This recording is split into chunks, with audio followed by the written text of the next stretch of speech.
Welcome back to CTN at the Art Fair. I am in the Youth Art Fair section today. Here I am with Dina. Dina, do you want to tell me a little bit about your art? Hi, I do crochet art, mostly food. I really love doing fiber art for food, mostly bakery stuff. Bakery is my passion, especially this piece. I really love this giant piece. This took almost 4 hours. I like to do a bunch of different flavored ones, like the chocolate ones, blueberry, strawberry, vanilla, pancakes. I love pancakes. I have lots of, mini keychains, cinnamon rolls. I love those. How'd you exactly get into like crochet and specifically food items? Oh my gosh, I started crochet when I was in like 5th grade and I was really bad at it and I was like, I don't want to do this anymore. And then I got back into it when I was 13 and I started getting better and better. I did clothes and then I did plushies and I really liked doing bakery goods. I loved doing this. Awesome. Do you want to tell me also about your like seafood pieces? Like what inspired this? They look like they're like grocery store items almost. Okay, that's my favorite. I think that's everybody's favorite too. I got lots of compliments on these. It's okay. I have like this thing. I like having it like play food, you know? Like I like where people can feel like, oh, I'm in a grocery store, but I get to just have this. It's like my little thing, you know? Definitely. I feel like this is one thing that both I feel like adults and kids can like, because I would have something like this is sitting on my shelf in my background, a little thing, but then a kid might want to actually open it up and like play with it and hug it, because that squid is adorable and so is that shrimp. Everybody loves the squid. Everybody loves the squid. I like having like combined, like I like it looking like, it looks like you can get it from the grocery store. You can eat this on your snack. But no, yeah, I like having it like, you can play around with it, you can pick it up with the little tongs and everything. I just like an interactive experience. Awesome. Is there any social media or website they can find your work at if they can't make it to the art fair? No, but I will be soon. I'm trying to start it off. I haven't started yet because this is my first art fair, but I think I've done really pretty well for how much I've made. That's amazing. So this is your first time here? Yes. I mean, I've gone to the art fair multiple times, but never actually been in it. I was really excited when I got into it. Well, your work is amazing. Thank you so much for your time. We'll be back.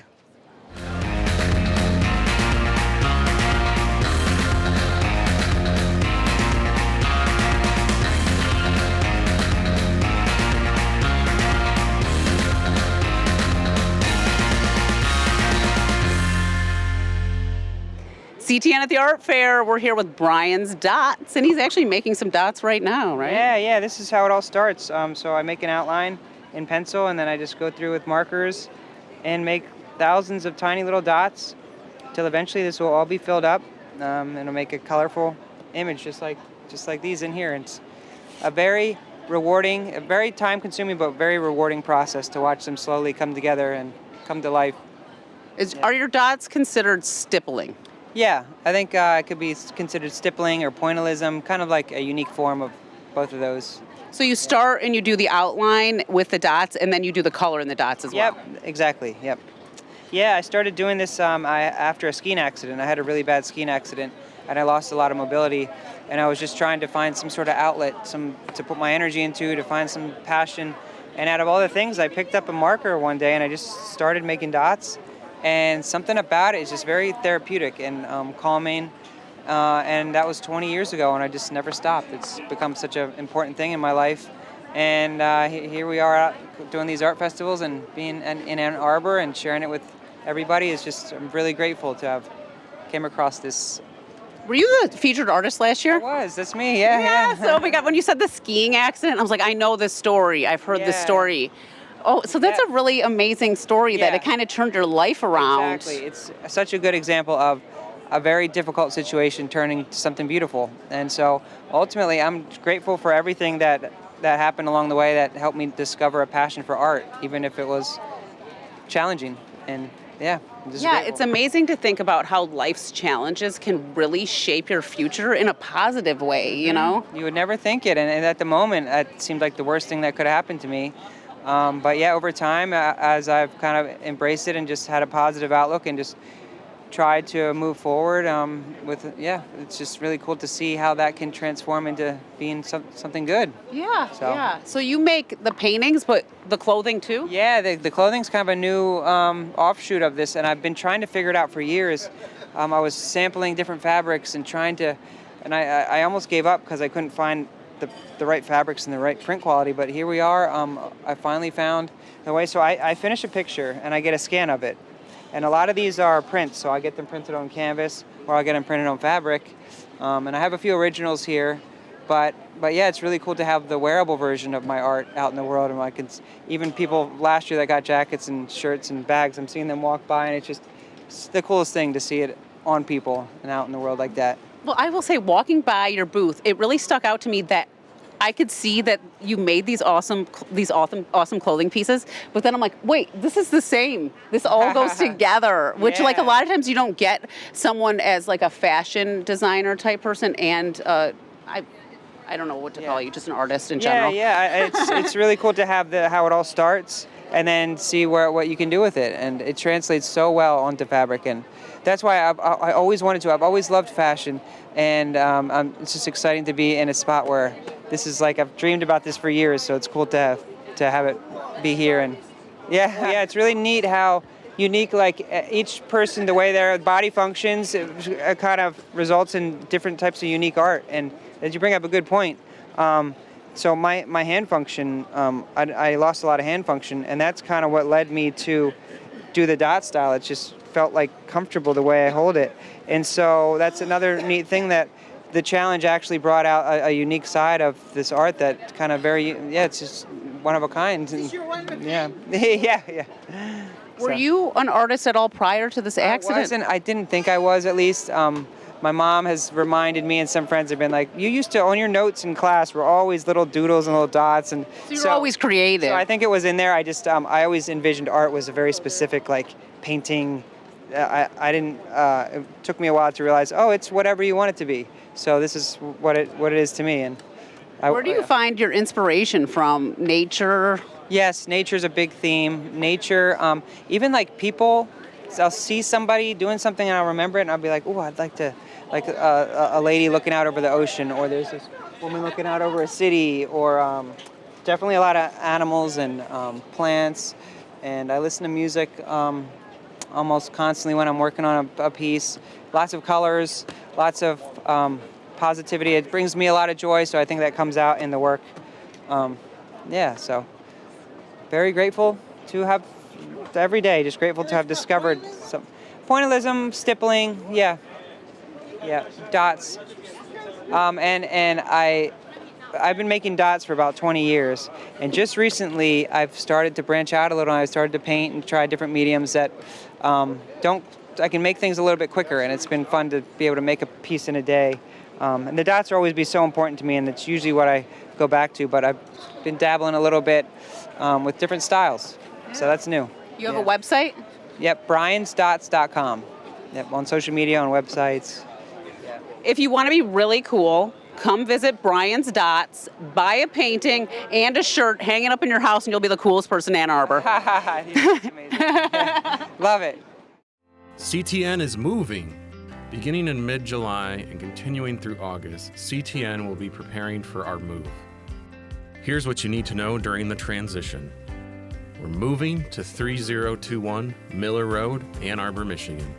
Our channels will remain on cable and live streams. A brief outage may be possible, however, during the week of July 26. Equipment checkouts and in-person services will be paused during the move. The best way to contact us is through email, ctn@a2gov.org. Thank you for your patience during this exciting transition. Response times may be slightly delayed on moving days as we work to get settled into our new home.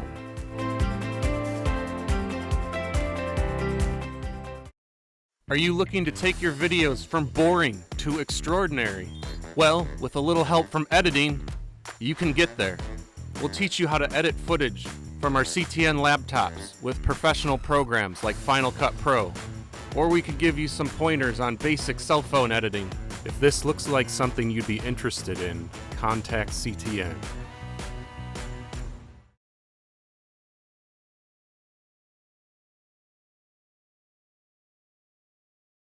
Down low, looking into the middle for Denninger. And Denninger, not to be deterred. Back to Denninger. Denninger, the alley-oop, just malice in her eyes. And that one lobs in. Denninger, Allie Denninger. Denninger received that shot almost like Hakeem Olajuwon there.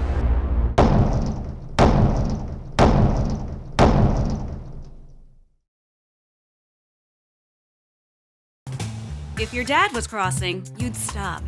If your favorite Aunt Judy was crossing, you'd stop. If your high school biology teacher, Mrs. Jones, was crossing, you'd stop. If your next door neighbor, Dan, was crossing, you'd stop. Even if someone dressed in a chicken suit was crossing because you love chickens, you'd stop. In Ann Arbor, we stop for pedestrians at crosswalks. Period. It's the law.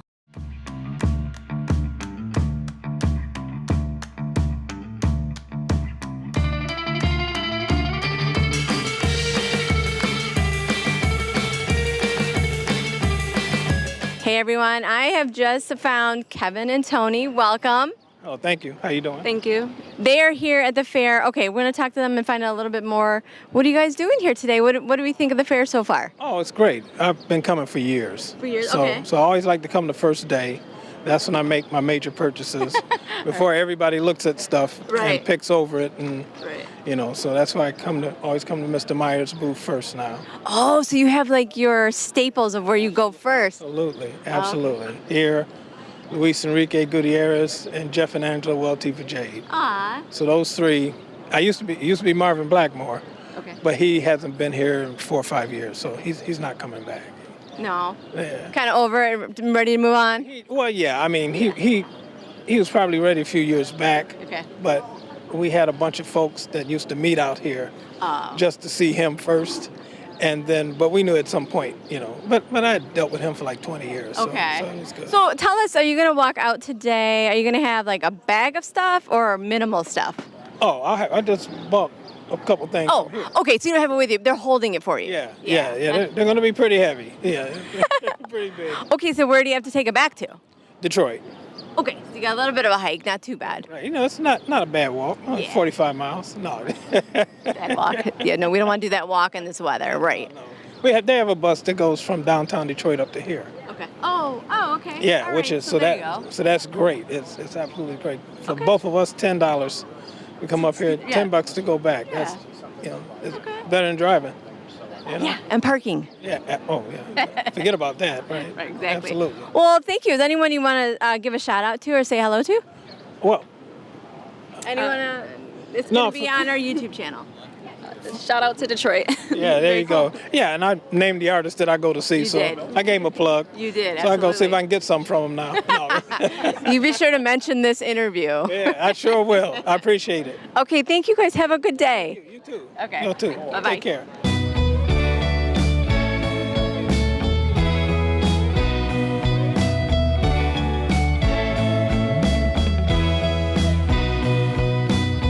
Dana Denha here, and we're with Joy Coast and Reese O'Toole, who is the founder, right? That's right. How did you get into this? Thanks, Dana. I started Joy Coast 9 years ago, really because I was tired of heavy watches that are all made from metal. I feel like they all looked the same. So I wanted to do it differently. So I started designing and making them out of wood. And we started with watches, and now we've got wooden sunglasses and wallets and all these fun things. And we plant 10 trees for every product that we sell. Oh, that's awesome. So you're giving back. Heck yeah. Well, you need the trees, right? If you don't have trees, you can't make your work. 100%. And also the trees that we plant are primarily through our nonprofit partners, and the trees actually create produce and they feed families in need, and they uplift full communities where a lot of our wood is sourced, Africa. What kind of wood do you like to use? We use mostly like hard exotic woods, a lot of zebra wood, ebony wood, walnut wood. This watch is made from walnut, and the front of these glasses are made from ebony wood. So you like to mix too? We definitely mix as well, yeah. My favorite wood is zebra wood. Okay, yeah, that's cool. I like that effect Right. that the zebra wood has a cool effect on. Yeah, 100%. And one of our other favorite woods too is, we call it the Fruit Loops. It's made from bamboo, Yeah. and we've stained it a lot of fun colors. So it's similar to your glasses here. Yeah, it's almost like they remind me of almost like an elevated version of a Swatch watch or something like that one does, but better because it's like wood. 100% sustainable. It's made from bamboo, so it grows fast. That's the great thing I love about wood, though. I will say it's renewable, it's biodegradable, very lightweight, and just unique. Do you find that everything's pretty durable too because it's wood? 100%, yeah, very durable. And like a lot of our sunglasses, we use several layers of wood pressed together as well. And then all the wood is crafted with a CNC machine. Actually, links are cut with a CNC and then assembled by hand. So it is very durable, it's flexible, and it's... So you handcraft the watches? Yeah, so we handcraft them. Wow, that must take a while. It does take a while. Luckily, the machines, like the CNC machines, essentially cut the links, which makes it a lot easier, because that would be like the hardest part, I would say. How did you figure out how to make a watch?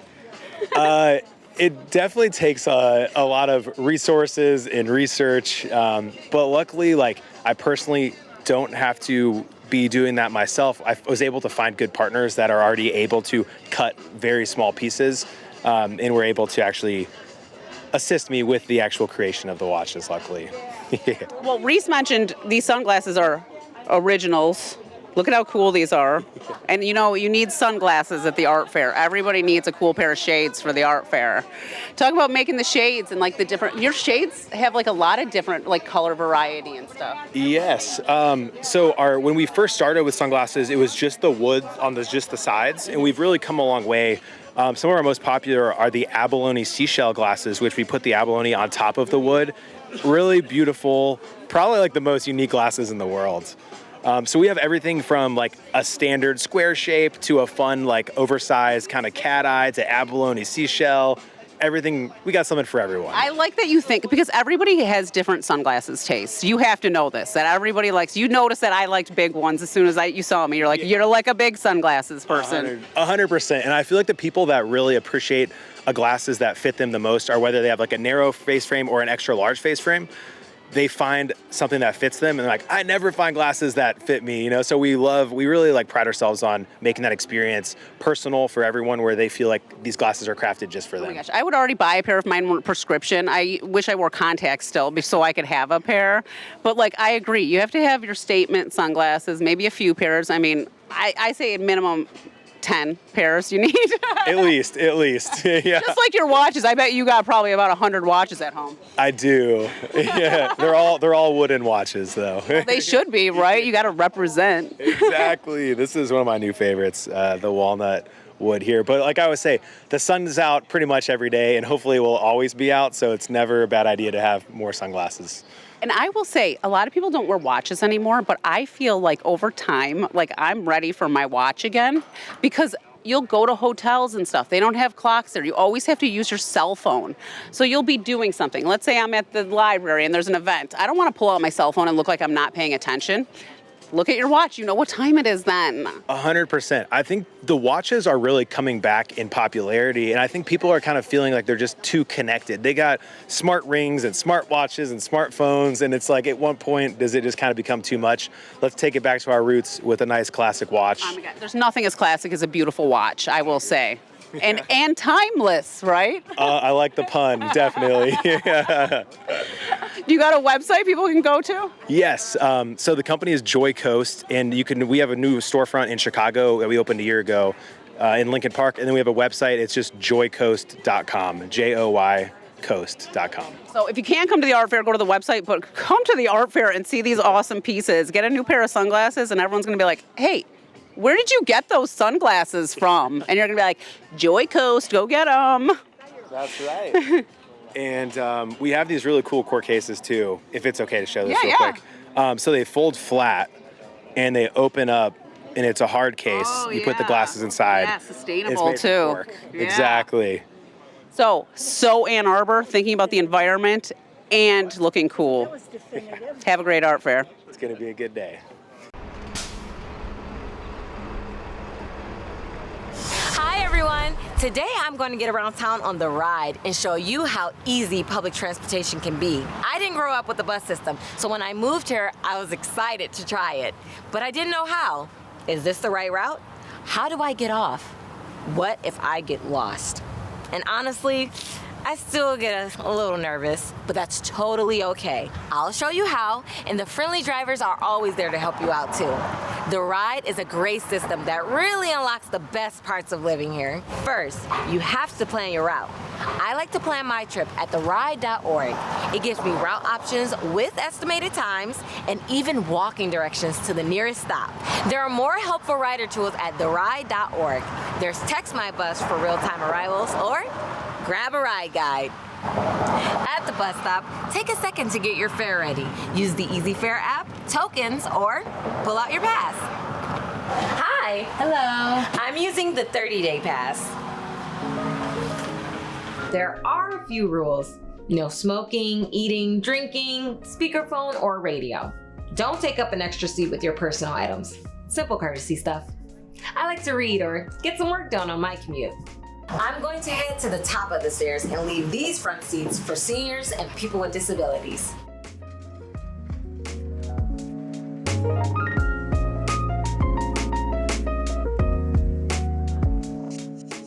My stop is coming up, so I just pull the cord to let the driver know. Exit from the back door. That's it. That's all there is to it. You can get around stress-free, car-free, and carefree. If you have questions, check out more details about accessibility, riding with the bike, and other specialty services from The Ride. Hope to see you on The Ride.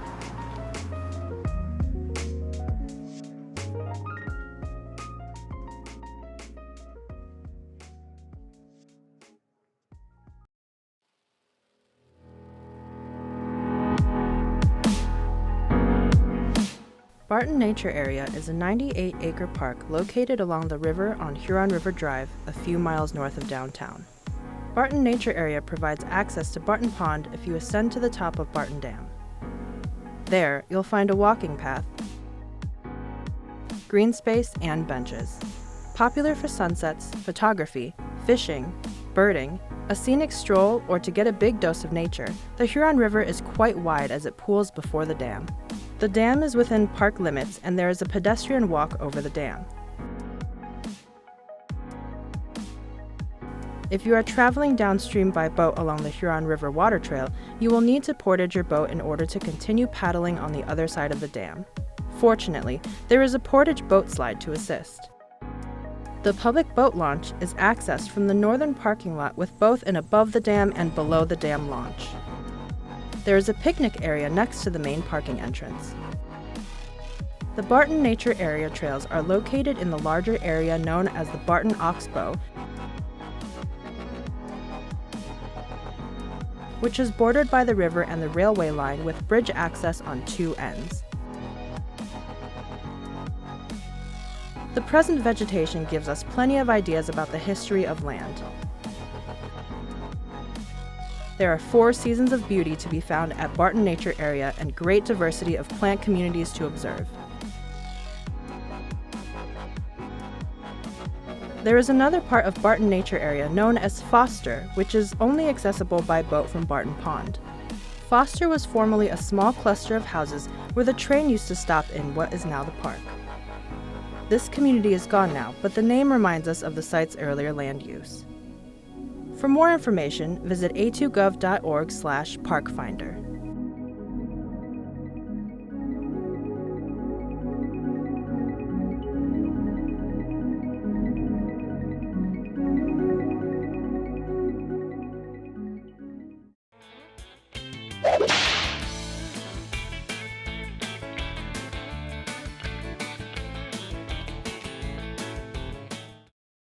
Hi, I'm Derek Miller, Executive Director at Community Action Network.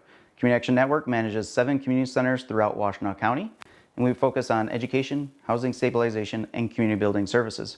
CAN also manages the Northside Community Center, located off of Taylor Street on the north end of town.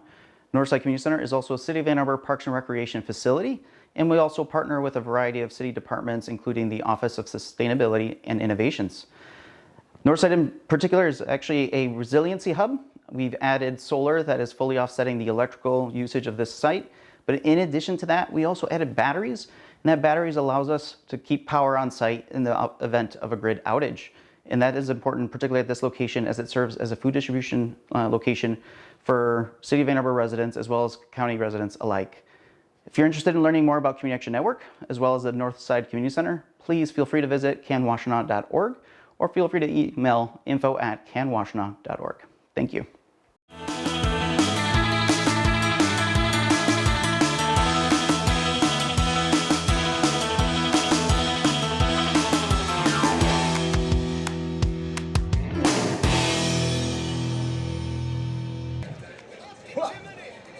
All right, what about an overhand? Here we are. Yeah. Woo! Woo! One spin. Oh my gosh, you came right after me. Wait a second. That's how we drop it. Woo! Oh, the big cameras here intimidating now. All right, no drops. Convention. Yeah.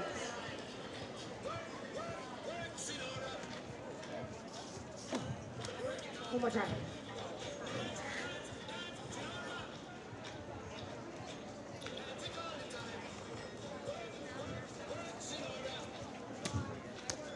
And everyone goes crazy because they still believe in me even when I flop, right? You're great. You can still do it. I can still do it. You can do it. I think I gotta get my head in the game. See, it doesn't go down there. I think it's you just got to go right into the hand. Right into the hand. Yes, Oh, yes, I yes. see. You know, I'm gonna show I you. was trying to be grounded, you know? Like more spiritual about it. Sky. Yeah. Wrong. I want you to clap and scream and make a whole lot of noise. But if something terrible like that should happen, folks, who are you gonna call? Ghostbusters. Actually, what? Somebody did. We got two Ghostbusters. Everyone else said nothing, so that's the bystander effect in action. You got a noodle on Not here. 1911. The noodle is for the risk, Scott. Okay. I would move that, but she's saying. I'm living a life of danger right now, throwing knives at my friend, as we bring a beautiful circus street theater to the streets of Ann Arbor. If you believe in the circus, let me see you say yeah. Yeah. If you're gonna support the circus after we throw these knives at each other, let me hear you say, oh yeah. Oh yeah. Oh yeah. Less people, but nevertheless, we're so glad you're here. Here we go. I need a countdown. Everybody. 5, 4, 3, 2, 1. Now's a good time to go crazy. Woo! You guys got it. You can do it. Oh no! Oh no! Yeah. Woo! Yes! Yes! Got a little tipsy on your top. I got a little tipsy on that. Should we try it one more time? My goodness. No, you liked it the way it was. You did great. We love you. Thank you so much for coming to our show, even if it was just the end. Wow, that was a throw. Check it out.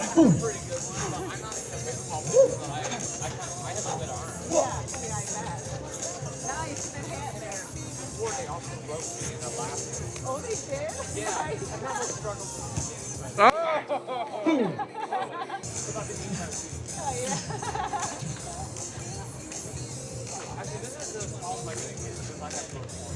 All right, I'm coming in. I want to be your left hand. Coming in. No, I want to be your right hand. Yep.